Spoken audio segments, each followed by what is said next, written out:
भूतनी का खूनी बदला। यह कहानी मैंने अपने गांव के ही एक बुजुर्ग जो कोलकाता में काम करते थे उनसे सुनी थी। एक बार की बात है कि कुछ अंग्रेज शिकारी भारत के किसी जंगल में शिकार पर गए। उस जंगल के बाहर एक डाक बंगला था, पर उसमें पहले से ही कोई बड़ा अंग्रेज अधिकारी ठहरा हुआ था। अस्तु इन अंग्रेज शिकारियों को जंगल के बीच बने एक पुराने डाक बंगले में रुकना पड़ा। इस डाक बंगले का रखवाला अपने परिवार के साथ रहता था और डाक बंगले में रुकने वाले लोगों की सेवा करता था। इस रखवाले के परिवार में उसकी बीबी तथा लगभग 14-15 साल की उसकी एकमात्र लड़की थी। एक शाम जब अंग्रेज शिकारी शिकार करके वापस डाक बंगले पर आए तो नहा धोकर पीने बैठ गए। पीने के बाद उन्हें इतनी चढ़ गई कि वे लोग पूरी तरह से बहक गए और उस रखवाले को गोली मारने के बाद उसकी बीबी तथा बच्ची को नोच डाले। इन पापियों को नशे में कुछ भी पता नहीं चला और नोचने के बाद उन दोनों को भी गोलियों से भून डाले और तीनों की लाश को डाक बंगले के पीछे दफना दिए। यह बात आई गई रह गई। अंग्रेजों ने फिर कुछ दिन के बाद वहां कैलाश नामक एक नया सेवक रख दिया। किसी को कुछ भी पता नहीं चला कि इस पुराने डाक बंगले का पुराना सेवक और उसका परिवार कहाँ चला गया। एक बार की बात है कि नया सेवक कैलाश रात को गेट बंद करके सोया हुआ था। तभी अचानक उसकी नींद खुल गई क्योंकि उसे लगा कि दरवाजे पर कोई रो रहा। उसने एक हाथ में लाठी उठाया और दूसरे में चिराग और दरवाजे पर आकर हांक लगाया, कौन है? इतनी रात गए कौन दरवाजे पर रो रहा है? उसने देखा कि एक किशोरी दरवाजे पर बैठी रो रही है। कैलाश उस किशोरी के पास गया और उसके सिर पर हाथ रखते हुए कहा कि बेटी रो मत, अंदर चल। फिर उस किशोरी के अंदर आने पर कैलाश ने उसे पीने के लिए पानी आगे बढ़ाते हुए पूछा कि बेटी तुम कौन हो और इतनी रात को अकेले इस जंगल में क्यों भटक रही हो? कैलाश की इतनी बातें सुनते ही वह किशोरी और तेज फफक पड़ी। कुछ समय तक तेज तेज रोने के बाद वह थोड़ा शांत हुई और कैलाश को बताई कि वह इस डाक बंगले के पहले सेवक की पुत्री है। फिर उसने यह भी बताया कि कैसे 4-5 अंग्रेज शिकारियों ने उसके पिता को मार डाला और उसके बाद उसके तथा उसकी मां की आबरू को नोच डाला। फिर कैसे उसकी मां तथा उसको भी गोलियों से भूनने के बाद डाक बंगले के पीछे दफना दिया। उस किशोरी की इतनी बातें सुनते ही कैलाश पूरी तरह सहम गया, पर निडरता दिखाते हुए पूछा कि ऐसे कैसे हो सकता है? अगर तू मर गई है तो मेरे सामने कैसे बैठी है? कैलाश की यह बात सुनते ही वह लड़की अचानक गायब हो गई और कैलाश कुछ समझ पाए इससे पहले ही वह उस कमरे की दीवार पर उल्टी टहलती नजर आई। कैलाश यह नजारा देखकर पूरी तरह से सहम गया। फिर अचानक वह लड़की आकर कैलाश के सामने बैठते हुए बोली कि काका, आप डरिए मत, मैं आपका कुछ भी बुरा नहीं करूंगी। धीरे धीरे कैलाश का डर जाता रहा और उसने अपने मस्तक पर आईं पसीने की बूंदों को गमछे से पोंछ लिया। फिर उसी रात को उस लड़की ने वह जगह दिखाई जहां ने उन तीनों को दफनाया गया था। कैलाश ने कुदाल से खोदकर उन तीनों के अस्थिपंजर को निकाला।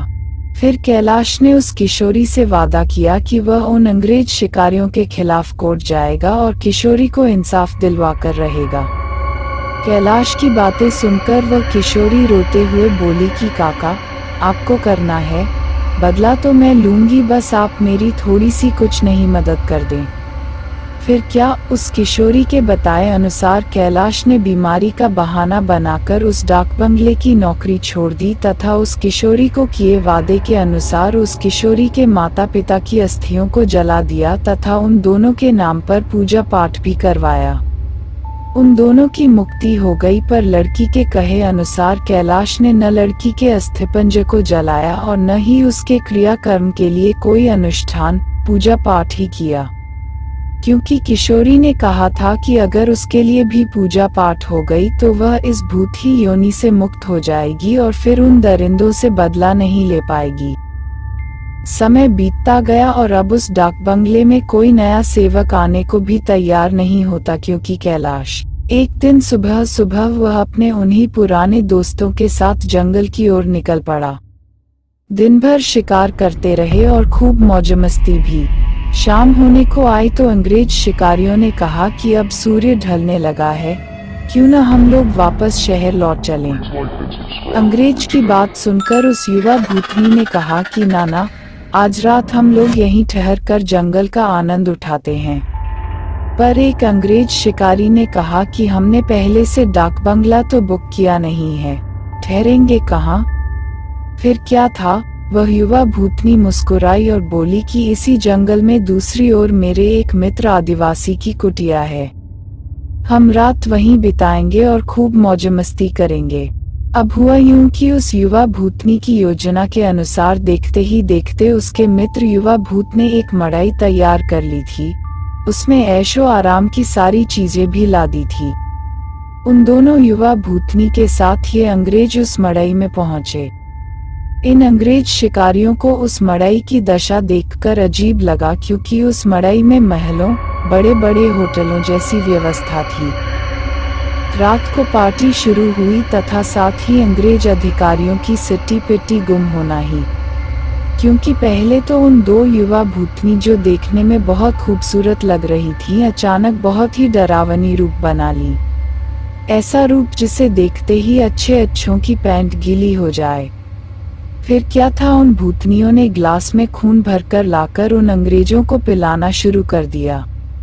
किसी अंग्रेज की भी लंबी लंबी विकराल जीभ निकालते हुए खून पीने में उसका साथ देने लगी और साथ ही अपने बड़े बड़े नाखूनों से उसका शरीर जगह जगह से चीरने लगी।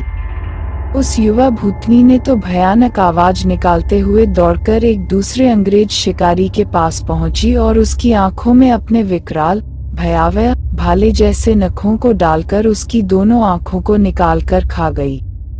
इसके बाद उन तीनों भूतनी भूत ने एक एक कर सभी अंग्रेज शिकारियों को मार डाला।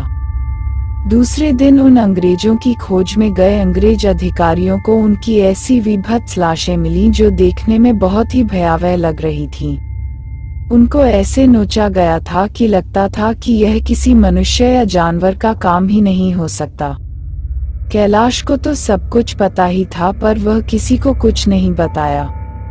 फिर एक दिन समय निकालकर गोपनीय रूप से कैलाश ने उस युवा भूतनी के कंकाल को भी जला दिया तथा उसकी मुक्ति के लिए एक पूजा करवा दी।